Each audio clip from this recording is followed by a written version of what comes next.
Hello friends, હું છું Nitaben cooking ચેનલથી. મારી ચેનલમાં ફ્રેન્ડ્સ તમારું ખૂબ ખૂબ સ્વાગત છે. આજે હું તમારી સાથે શેર કરવાની છું વધેલી રોટલીનો એકદમ ટેસ્ટી અને ચટાકેદાર નાસ્તો. આવો નાસ્તો તમે ક્યારેય નહીં બનાવ્યો હોય, પરંતુ નાસ્તો બનાવતા પહેલાં હજી સુધી તમે મારી ચેનલને સબસ્ક્રાઈબ નથી કર્યું તો સબસ્ક્રાઈબ કરીને બેલ આઇકન પ્રેસ કરી અને ઓલ સિલેક્ટ બટન પ્રેસ કરજો, જેથી મારી નવી નવી રેસીપીના દરેક નોટિફિકેશન સૌથી પહેલાં તમને જોવા મળે. અને જો તમને મારો વિડીયો ગમતો હોય તો વિડીયોને લાઈક કરવાનું અને શેર કરવાનું ભૂલતા નહીં. જિંદગીની દરેક પણ ખૂબસૂરત છે, તો હસતા જાઓ ને કમેન્ટ પણ કરતા જાઓ. તો હવે ચાલો બનાવીએ. ફ્રેન્ડ્સ, આજે આપણે વધેલી રોટલીનો નાસ્તો બનાવવાના છીએ. તો એ માટે અડધો કપ આપણે ચણાનો લોટ લીધો છે. મેં ચાળીને લીધો છે, ચણાના લોટને ચાળી લીધો છે. અને એનાથી અડધો આપણે ચોખાનો લોટ લેવાનો છે. આપણે 1/4 કપ, અડધો કપ ચણાનો લોટ છે તો એ 1/4 એટલે કે ચણાના લોટથી અડધો લોટ આપણે ચોખાનો લેવાનો છે. તો આ ચોખાનો લોટ લીધો છે અને બંનેને આપણે મિક્સ કરી દઈએ. જો આ સારી રીતે બધું જ આપણે મિક્સ કરી દેવાનું છે. અને હવે આપણે એમાં મસાલા કરશું. તો આપણે સ્વાદ પ્રમાણે એમાં નિમક એડ કરશું, થોડીક કલર માટે આપણે હળદર એડ કરશું અને થોડુંક લાલ મરચું એડ કરશું. આપણે લીલું મરચું નાખશું એટલે લાલ મરચું થોડુંક આપણે એડ કરશું. જુઓ, આ આપણે 2 મોટી ચમચી મરચાં અને આદુની પેસ્ટ છે. 2 મરચાં તીખા લીધેલા હતા અને આદુનો ટુકડો લીધેલો હતો, એને આપણે પેસ્ટ કરી નાખી છે, અધકચરી પેસ્ટ કરેલી છે. અને લસણની પેસ્ટ આપણે નાખશું. જો લસણ તમે ખાતા હોય તો નાખવાનું છે, ને તમને ટેસ્ટ ગમતો હોય તો નાખવાનો છે, નહીં તો લસણને સ્કીપ પણ કરી શકો છો. હું અત્યારે આમાં નાખું છું. અડધી ટીસ્પૂન જેટલી આપણે લસણની પેસ્ટ નાખી છે. અને હવે આપણે એમાં ગરમ મસાલો નાખશું. તો ફ્રેન્ડ્સ, આપણે થોડોક સ્વાદ પ્રમાણે આપણે ગરમ મસાલો આમાં એડ કરશું અને થોડીક ખાંડ એડ કરશું. જુઓ, થોડીક ખાંડ એડ કરી છે. તો ખાંડને સાથે આપણે લીંબુ પણ એડ કરવું જોશે. ખાટો મીઠો ટેસ્ટ આપવા માટે આપણે લીંબુ પણ એડ કરશું. તો જુઓ, અડધું લીંબુ મેં નીચોવી દીધું છે. અને છેલ્લે આપણે આ કોથમીર, લીલા ધાણા એડ કરશું. એ તમારા ટેસ્ટ પ્રમાણે તમારે જેટલા વધતા ઓછા નાખવા હોય એ પ્રમાણે નાખશું. આપણે અત્યારે 1 કપ નાખેલા છે. અને આને બધાને સારી રીતે આપણે મિક્સ કરી દઈશું. હાથથી જ આપણે મિક્સ કરીએ, જેથી કરીને સરસ મિક્સ થઈ જાય. જુઓ, આમ હાથથી જ આપણે મિક્સ કરશું. અને હવે એમાં પાણી એડ કરવાનું છે. જો પાણી એડ કરી અને આવી રીતે લોટને બાંધવાનો છે. લોટ આપણે કઠણ, આપણે જે પાત્રામાં બનાવીએ ને, પાત્રામાં આપણે લોટ બાંધીએ છીએ, કરીએ છીએ, એવો લોટ કરવાનો છે. જુઓ, હજી આપણે ઢીલો કરવાનો છે. પાણી થોડું થોડું એડ કરતું જવાનું અને તમારે લોટ બનાવી લેવાનો છે આવી રીતે. જુઓ, આપણે આવો લોટ રાખવાનો છે. જુઓ, આટલો આવો લોટ આપણે, આ લોટ બનીને તૈયાર છે. બેટર આપણું બની ગયું છે.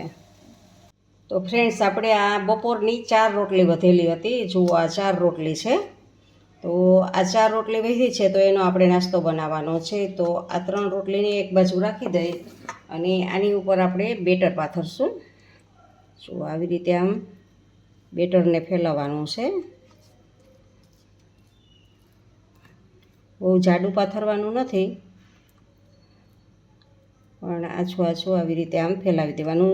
છેક કોર સુધી લઈ જવાનું છે.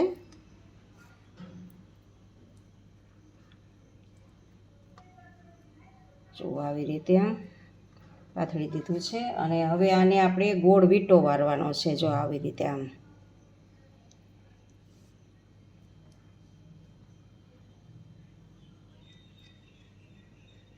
અને આને આપણે આ બીજી પ્લેટમાં મૂકી દઈએ.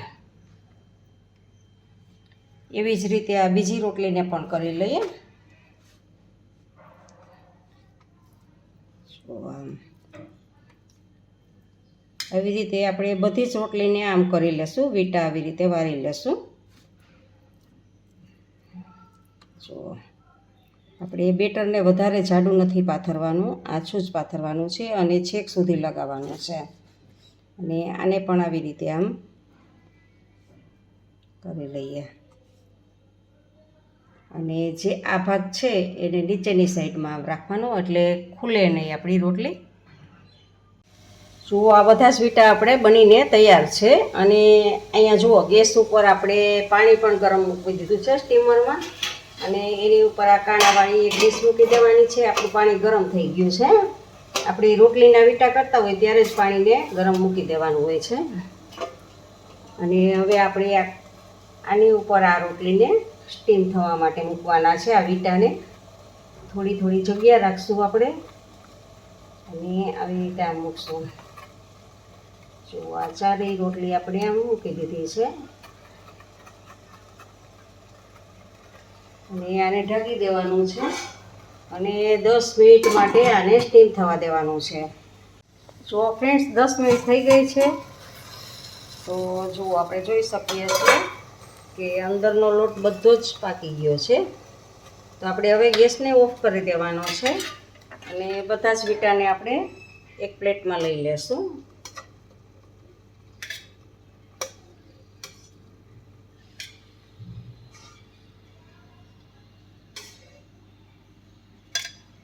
અને હવે આને 5 મિનિટ માટે આપણે ઠંડા થવા દઈએ. જુઓ ફ્રેન્ડ્સ, આ હવે ઠંડા થઈ ગયા છે. તો આને આપણે પીઝા કટરની મદદથી આવી રીતે આમ કટ કરીએ. તમે ચપ્પુની મદદથી પણ કરી શકો છો, પણ પીઝા કટરથી એકદમ ઇઝીલીથી ફટાફટ થઈ જાય છે. અને જુઓ આવી રીતે આમ આપણે કટ કરી લેવાના છે. આ બધા જ વીટાને આવી રીતે આપણે કટ કરી લેશું.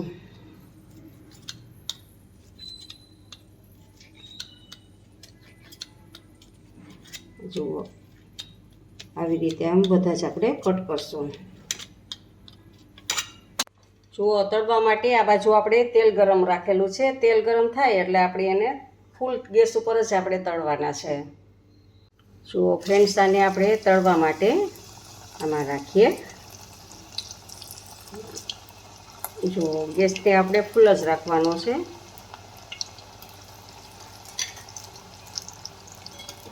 જુઓ આ તળાશે આવી રીતે, અને ઝારાની મદદથી બહુ હલાવવાનું નથી. જુઓ ક્યારેક ક્યારેક જ ઝારો ફેરવવાનો છે, સતત હલાવવાનું નથી ઝારાની મદદથી. હવે આપણે જ્યારે પલટાવવું હોય ત્યારે આપણે આને ઝારાની મદદથી કરશું. તો ફ્રેન્ડ્સ, આ નાસ્તો એકદમ સરસ ટેસ્ટી બને છે, અને બાળકોને નાના મોટા બધાને ભાવે એવો આ નાસ્તો છે. તમારે જો બપોરની રોટલી વધી હોય અને તમારે 5-6 વાગે હલકો ફૂલકો નાસ્તો કરવો હોય તો આ ફટાફટ બની જાય એવી રેસીપી છે. અને તમે આને ચાની સાથે કે સોસની સાથે પણ ખાઈ શકો છો. ખૂબ જ ટેસ્ટી, અને એમને પણ સરસ લાગે છે, કારણ કે આપણે મસાલામાં બધા જ મસાલા આપણે ટેસ્ટી મસાલા નાખેલા છે, એટલે સરસ લાગશે. તો હજી આપણે આને વધારે કડક થવા દેવાના છે. આપણે હજી બ્રાઉન થવા દેવાના છે. અને ચોખાનો લોટ અંદર છે એટલે ક્રિસ્પી જ બનશે સરસ. આપણે ચોખાના લોટથી ક્રિસ્પી બને છે. તો જુઓ હજી રહેવા દઈએ આપણે. તો ફ્રેન્ડ્સ, હવે આપણે આ બ્રાઉન કલરના થઈ ગયા છે. તો તમે જોઈ શકો છો એકદમ બ્રાઉન કલરના. જુઓ જુઓ અવાજ આવે છે, જુઓ તમે આ એકદમ ક્રિસ્પીનો. અને આવી રીતે આપણે બીજા પણ બધા તળી લઈએ. તો જુઓ ફ્રેન્ડ્સ, આપણી આ વધેલી રોટલીનો નાસ્તો બનીને તૈયાર છે.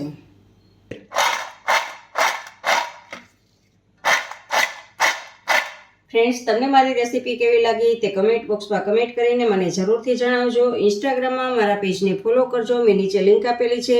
તમને મારી રેસીપી ગમે તો તમારા ફેમિલી મેમ્બર્સ અને ગ્રુપમાં વધુને વધુ શેર કરજો અને લાઈક કરજો, અને મારી ચેનલને સબસ્ક્રાઈબ કરવાનું ભૂલતા નહીં. આવજો, બાય. ફરી મળીએ નવી રેસીપી સાથે.